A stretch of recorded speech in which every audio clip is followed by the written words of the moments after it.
Hi, everyone, and welcome to our weekly Chance Talk.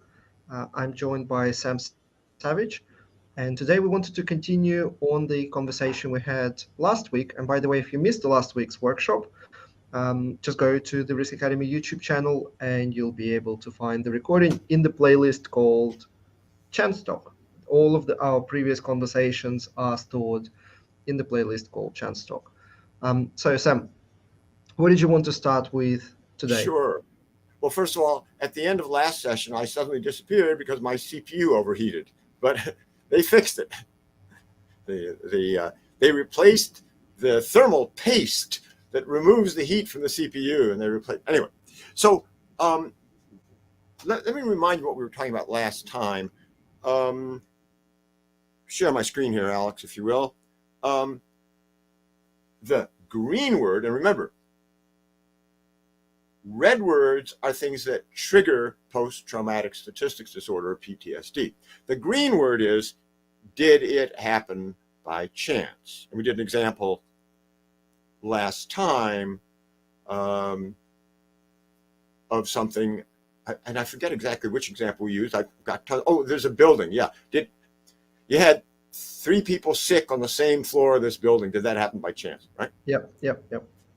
And what is just so you know, what is the red word? Hypothesis testing. Now, the reason I want you to know the red word is, and of course it's in Dracula font, I want you to know it so you can now forget it and know that you are not forgetting anything important. Because did it happen by chance? If you can remember those words, then you're good to go. Well, let me give you another very, very famous example of this. And I'm not going to tell you what the example represents at first. I'm just going to show you a graph. I'm going to blow this up in a second. Let me tell you that the graph was something very important. There are X values and there are Y values. And a high Y value was very bad in this situation. Okay. The thing people were questioning was, what is the Y value if X is down here, which is lower than it's ever been before, okay? And just using your eyeballs, Alex, because it's sort of random looking, but using your eyeballs, would you make any statement about the Y value? Well, I'm tempted to say it would be large, but in reality, I have no Yeah, well, information to no. go on. The fact that you were tempted to say it was large is not a bad temptation. If we look at this pattern here, right? I mean, your eyeball has evolved for 100 million years to see something that might be looking like that. Yep. Okay, now let me tell you what the graph was. The x-axis was temperature, Fahrenheit. The y-axis was the amount of O-ring damage in the boosters of the space shuttle. The question mark was the temperature at which they launched the ill-fated Space Shuttle Challenger in 1985, which blew up due to O-ring failure, killing everybody on board.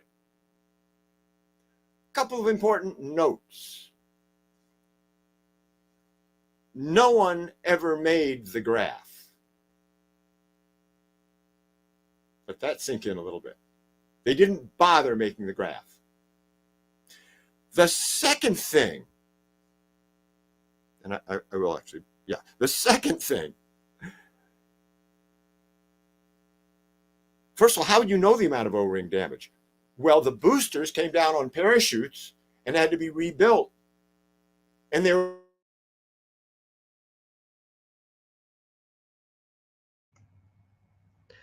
We seem to be having a small technical issue.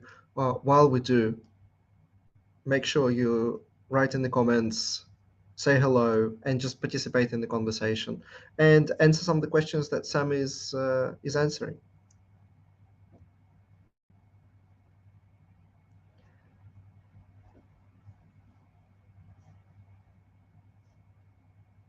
No, I'm just checking.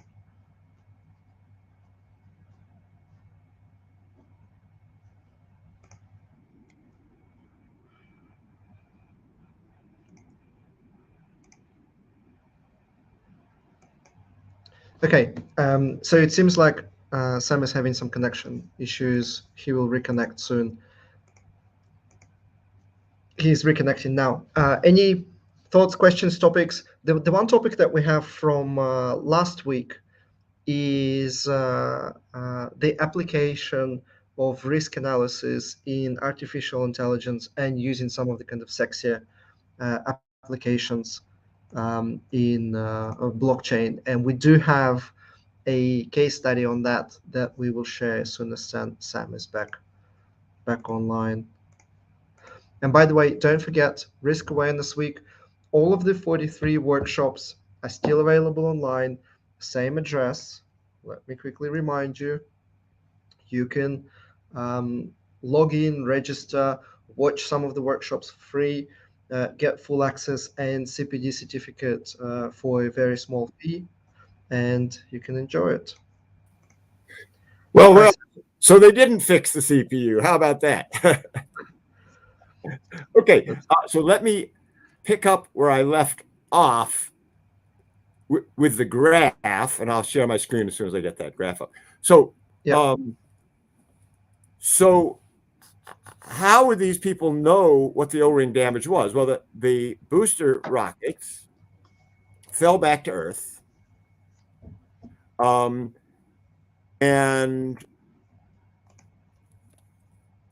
let's share now.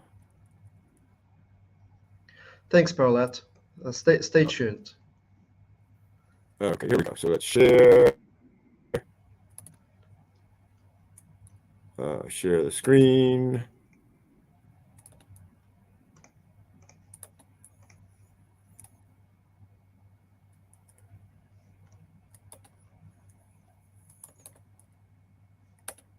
Okay. Good. Can you see my screen? Yes. So, so the booster rockets, these big things on the side of the space shuttle, would parachute back, and they were made in sections. Why were they made in sections? Well, that had to do with pork belly politics or something, and they had to be built in, I don't know, somewhere in the Western United States to spread the pork around, and so they had to go through railroad tunnels, which meant they couldn't be too long. Okay, so there they were, and when they fished them out, they measured the temperature. So, of course, they measured the temperature at launch, and then they saw how badly damaged the O-rings were. Now, let me point something out. Not only did they not make the graph, they didn't even look at this data down here. So this is what actually happened. And again, you can see my screen okay, Alex? Hello?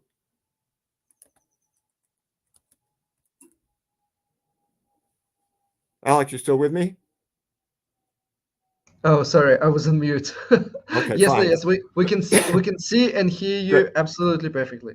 Okay, so what happened was the rocket scientist guys called NASA, and they said, we're very concerned about tomorrow's launch temperature, which was like, I don't know, 28 degrees or something. We are worried that there will be O-ring damage. And NASA didn't say, oh my God, you guys are the rocket scientists. If you're worried, we're worried. Let's, postpone the launch. No, NASA said, what do you want us to do? It was like February, what does he want to do? Wait till June, prove to us that the that we shouldn't launch. So here's what they did. This was the first sin. The biggest sin was not making a graph. you know, Mhm. the second biggest sin was, well, they didn't have much time. They had to do it by the next morning. So they only looked at data where there was O-ring damage. They didn't look at the data where there wasn't O-ring damage. What a lesson. All right. Now let me just do this. Is this some sort of weird form of availability bias? Yeah, I think it must be a pretty straightforward one, actually, huh? So let's just blank those out of there for a sec, right? Hmm. Now, what were you saying about temp? So they go and they say, well, look, at 54 degrees, we had a lot of damage. And NASA says, sure, but at 75 degrees, you also had damage. We're launching this sucker, right? Okay, killing everyone on board and setting the program back for you. Look at this. So if you look at this, okay, Alex, because you haven't seen this example before, how would you phrase something you could state? I want you to state a simple fact about the data once you, oh, and you see that little bump up there? Yeah, That was also zero damage. I had to stick it on top of the other because there were two at the same temperature. All right. sure. So each of these dots has zero damage. Now, so how would you make a statement that might catch someone's attention once you see that? And I mean, I know I'm putting you on the spot, but you're a data guy. Sure. Um, well, I would say that it looks like the damage can increase exponentially as the temperature decreases, given all of the Yes. data points. And the damage looks pretty consistent if you just look at selected data points. So that is a quantitative statement. Make more of a qualitative statement if you can. The risk of launching at 28 Fahrenheit is unknown, but there's a chance that it could be significantly worse than anything ever observed before. So I want you to look at, and I forget what they call this in statistics.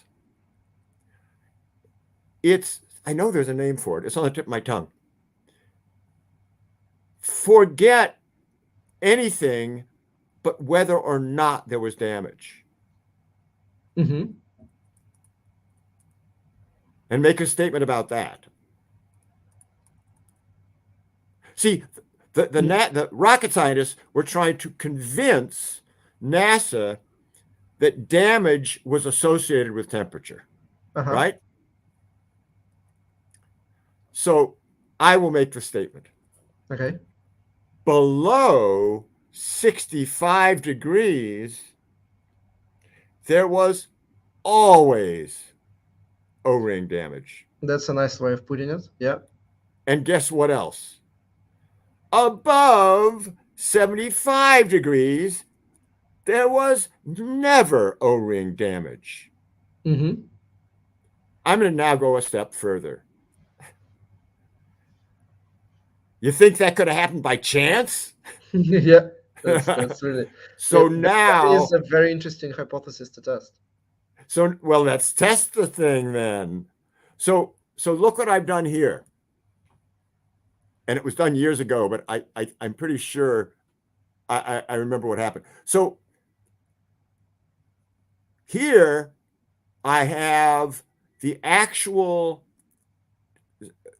data, just rank ordered, okay? Hmm. Yeah, this is like called non-parametric statistics, or ordinal statistics or stuff. I mean, there's just all kinds of way to look at it, but it's very potent. Okay, so here I have the actual uh, damages, in order, right? Mm-hmm. And here I randomly select into those. So if I press the F9 key, I'm just randomly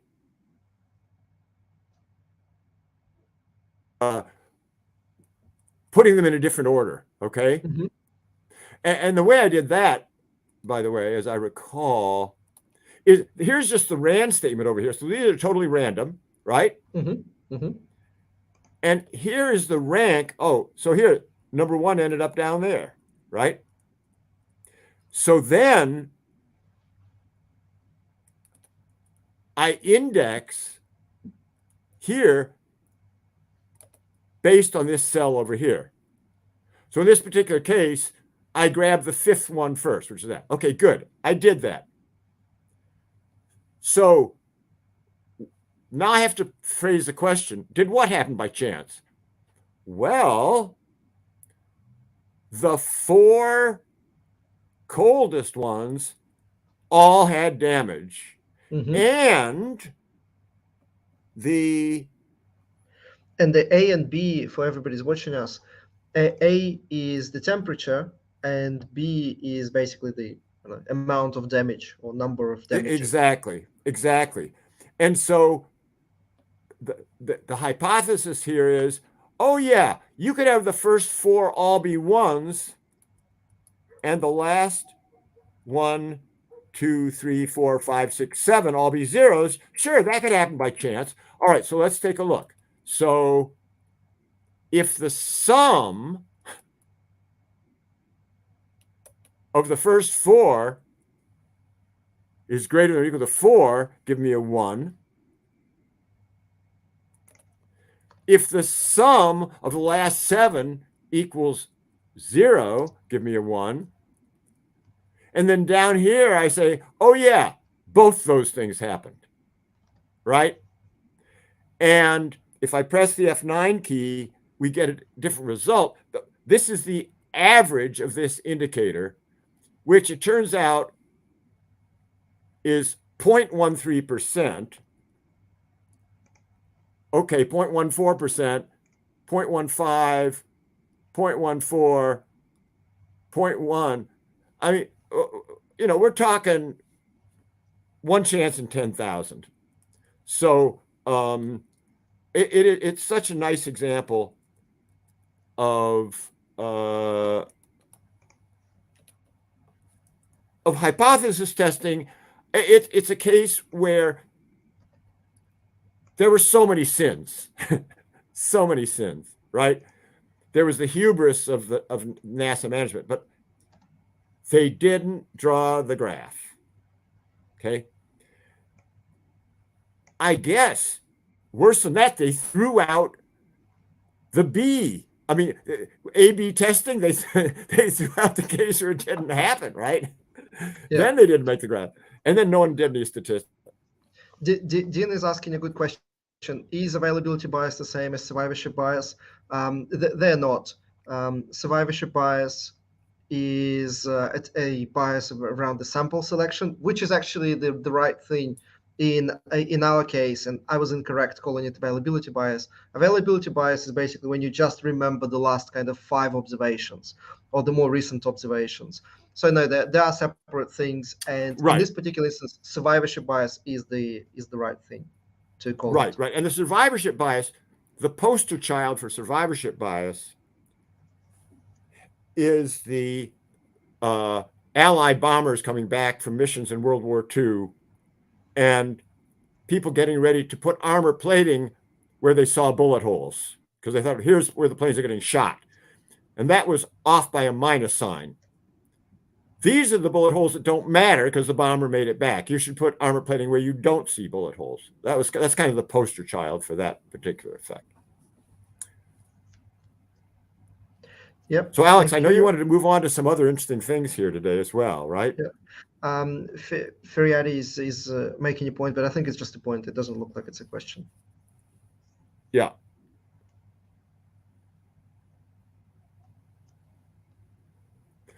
I think what this means, though, is you have to learn how to be an advocate for what you believe in, right? I'm concerned that some people, that here's some survivorship bias. The people who go into science are not bullies. They're the ones who got beaten up by the bullies. So I say, well, you know what? I'm going to get even with you. I'm going to use my brain and get smart and rich. But you've got, so that kind of selects the scientists away from those who go in and duke it out. And that's perhaps a dangerous trend. I think you really have to advocate for what you see as right. Yeah, yeah. My favorite story and the vivid example of survivorship bias is the Soviet gulags, and there was a hypothesis that people people that survive or people that live through the gulags, the prisons, the prison camps, they become very strong individuals, very powerful individuals. Uh, and that's just clearly a survivorship bias because they don't. It's just they happen to survive, and then there are millions of people. And so the kind of the point was that gulags or prisons, they make people stronger, and but that's obviously not true. It's just millions die, and then the few dozens that survive is that they were just lucky, probably more than anything, rather than their Yeah, characteristics. yeah. All right. And Alex, I So know you wanted. Yeah. so the other thing that popped up. So people keep sending us ideas and questions and different topics that they want us to cover throughout the week, and you can do that now in the comments. You can reach out to Sam and I throughout the week until the following week's Chance Talk webcast. And so one thing that came up was artificial intelligence, blockchain, and kind of this new modern, more sexy technologies that are the flavor of the month at the moment.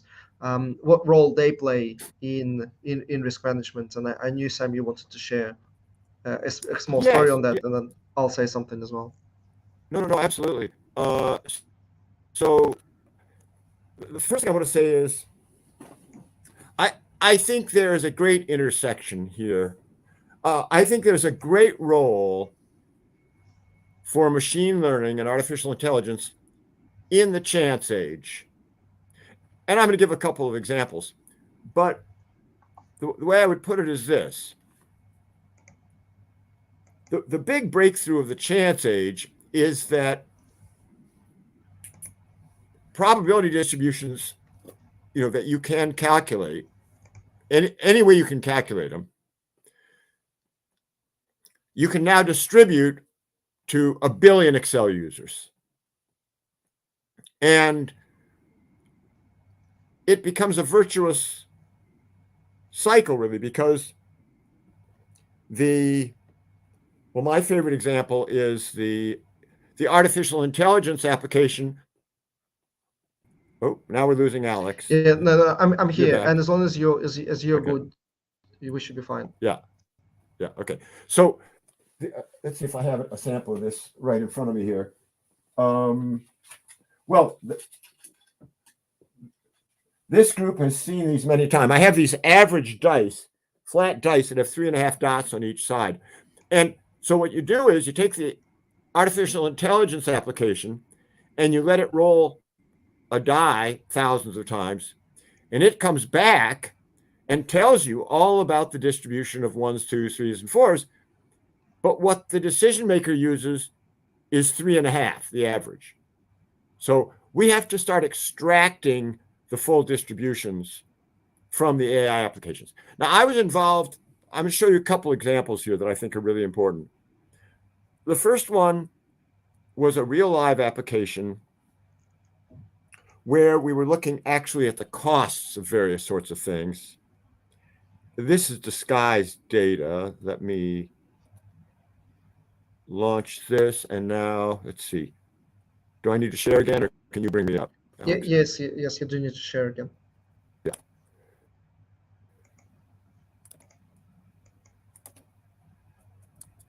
Okay. So we used what is known as a classification tree to Not break seeing the the screen data. just yet. Oh, we're not? Uh-oh. No, not yet. One sec. Share.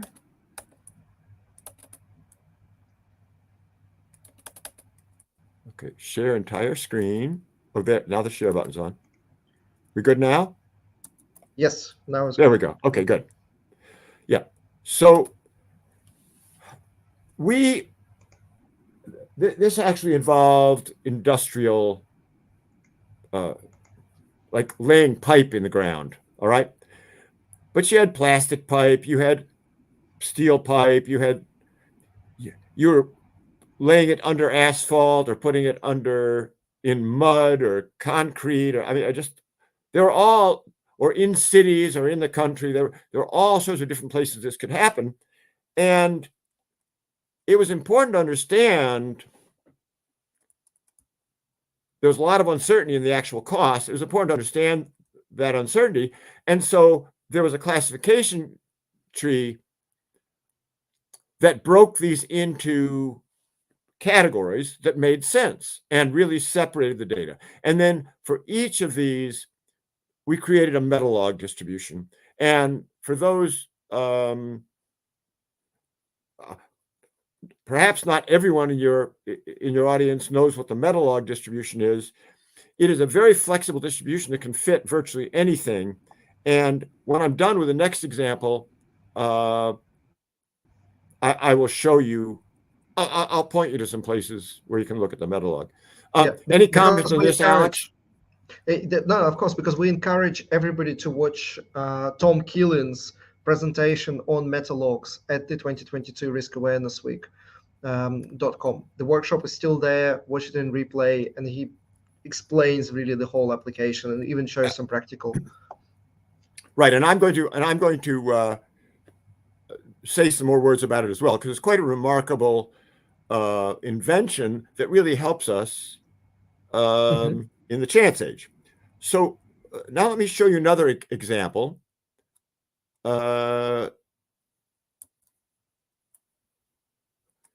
Here we have an artificial intelligence platform called microprediction that does short-term forecasts of all sorts of things. This one is attached to a wind speed sensor, but you could attach it to traffic patterns or commodity prices or all sorts of things. It was developed by a guy named Peter Cotton at a hedge fund in New York. And so this is live. This changes. Every time I bring this up, I get a different picture here. Now, what I'm going to do is download this distribution. I click on that. Where we save it? Oh, let's save it out to the desktop so I'll know where to find it. Okay. Oh, wind speed. I've already got one, but I'm going to save the new one because they're all different. I'll replace it. Okay. Then I'm going to go to Excel,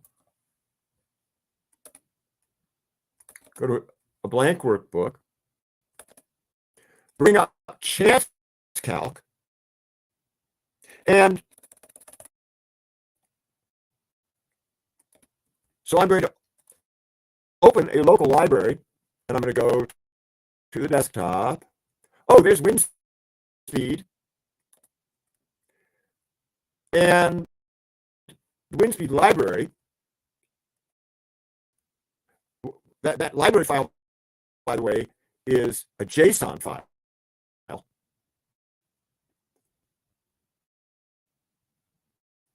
And it should have opened already. There it is.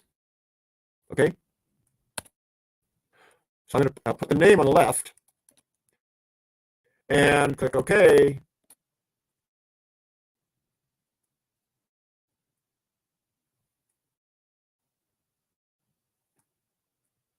Well, this machine is running very slowly too. That worries me.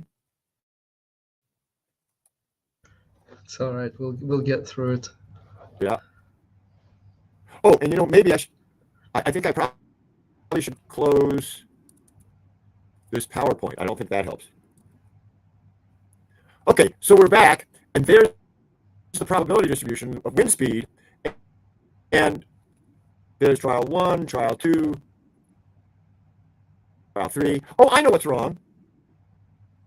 I've still got the Tuscany model open. This is a lesson for anyone using SIPMath. I have a file open that has RAND statements in it. First of all, don't use RAND statements anyway. But secondly, don't leave it open if you're using chance calc or any of the other SIPMath tools. There we go. So now it's perfectly happy. Now, what's going on here is that there are up to 100 million trials stored here. Excel will only go up to 1 million. But that library that came from the artificial intelligence site could be read into Python or R or virtually anything. And then you can do calculations with it.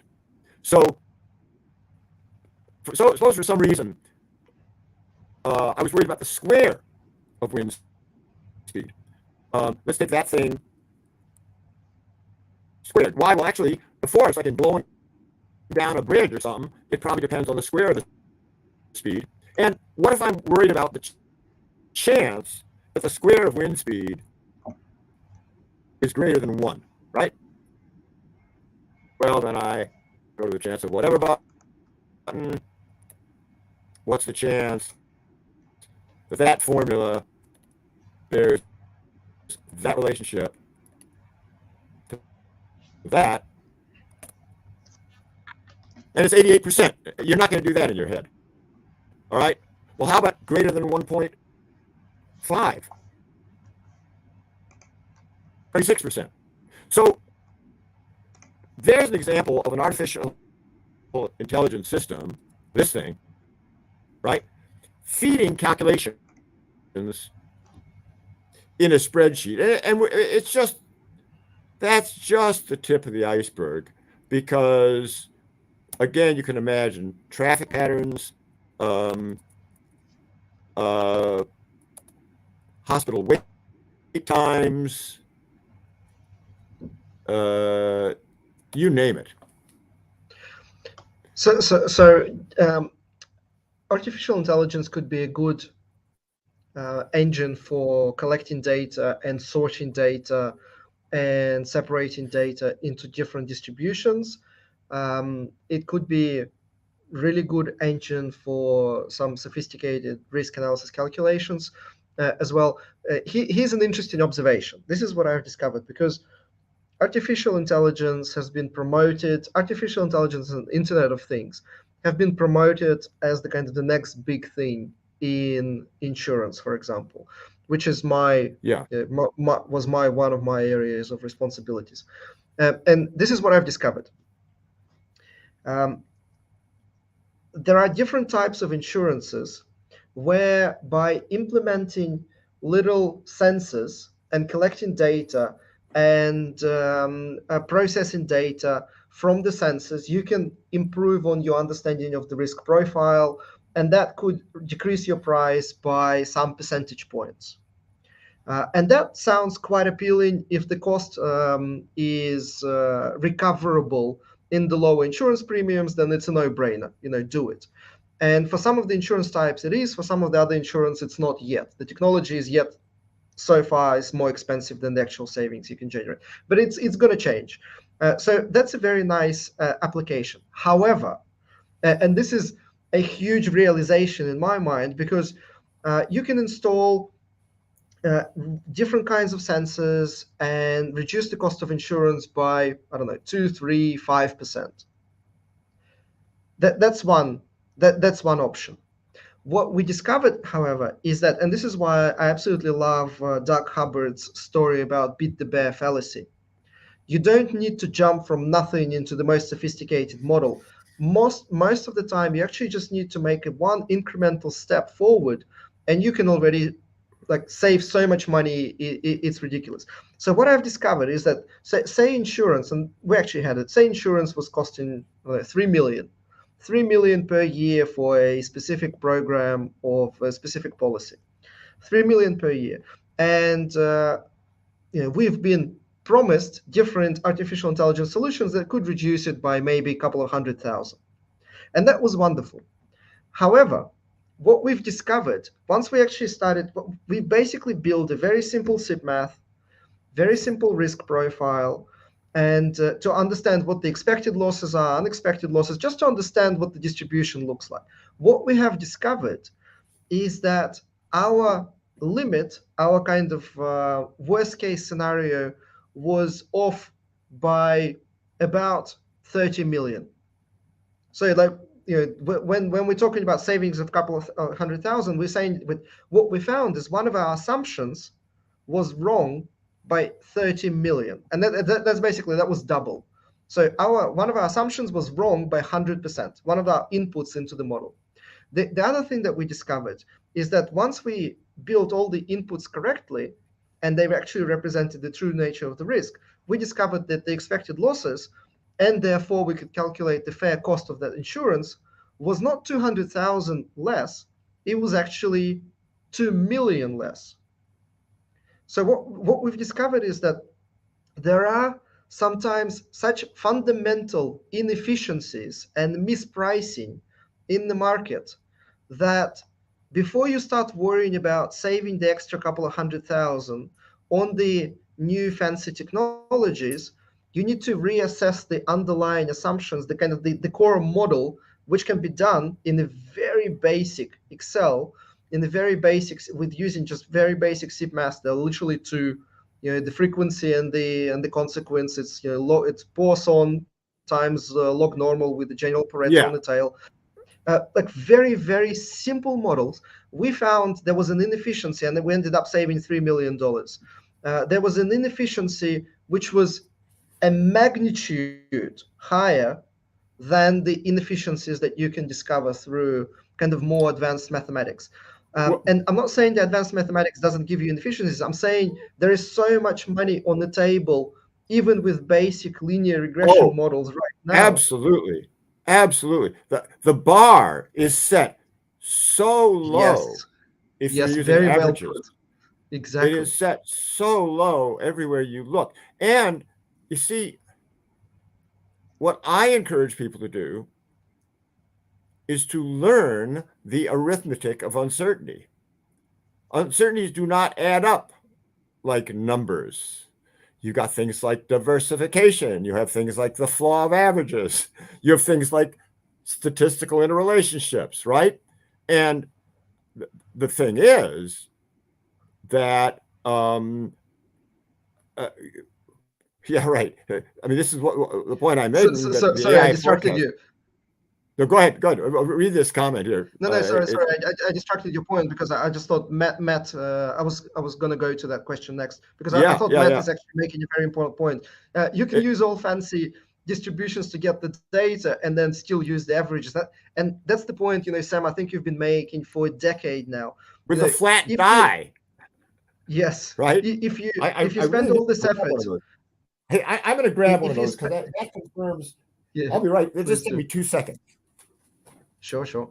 The point is that if you're making, no matter how much effort you're making, if your business plan is still built on averages, that's it. You lost. The purpose is not achieved. So the point I was trying to make is that we actually get so much Oh, value by yeah. by just changing some of the underlying assumptions and changing the kind of slowly moving planning from single point estimates to ranges. That would have such a humongous effect on the bottom line that is uncomparable to all of the kind of little incremental changes you can get from more advanced technology. Right. So here's the thing. You give this to the AI, it chugs away for 3 weeks, tells you everything you want to know about the die. Management uses this. They just take the average because it's all they know how to work with, right? So you're back to where you were. I would say, echoing Alex's last thoughts, that in the land of the averages, the man with the approximate distribution is king. Yes, What yes, I like to do is try different distributions. Start with some dumb normal distribution. Vary the standard deviation, see if it makes any difference in your business decision, right? In fact, run it backwards. At what standard deviation would it make a difference? A much bigger thing, the really big things, remember, are nonlinearities. In your insurance thing, right? If you're insuring a ship, something very nonlinear happens when the ship sinks. If this ship just rocks around a lot, destroys some cargo, that's not so bad. But I mean, it's the nonlinearities. It's when you are capped by something. You can only make so much money on this deal because it's capped. Or or we're doing a project and there are 10 tasks that have to be done. You can't finish till the last task is done. These nonlinearities are what drive what I call the strong form of the law of averages. You have to learn to look for those things. You don't have to be a rocket scientist to do that. So that's one thing. And another huge thing are the statistical interrelationships. In risk management, that's what kills you, is when two things go bad simultaneously, which in fact were highly correlated. You didn't even think about that, right? The actual shape of the distribution comes third on that list, right? I agree so passionately, and yet I'm amazed how every time, even the CFOs, they keep asking for the sophistication in the distributions, and yet they still, budget using single estimates. Yes. Yeah. Now So here's it's another got example all from upside the. down at the moment. Oh, what? I'm upside down. Hello. Am I back? No, I'm saying the Oh business yeah. has it upside down. Yeah. Sorry, my Yeah. connection is breaking up a bit. So this reminds me of a story out of the financial crash of 2007, 2008. Big companies, right, were not at all worried, big financial companies, because they had risk management departments. Oh, we're all set because we have a risk management department without looking out the window and realizing that mortgage debt might actually be correlated. And people have shown me graphs of housing prices across the 50 states that very clearly shows that prices were correlated, and no one bothered looking at that graph either.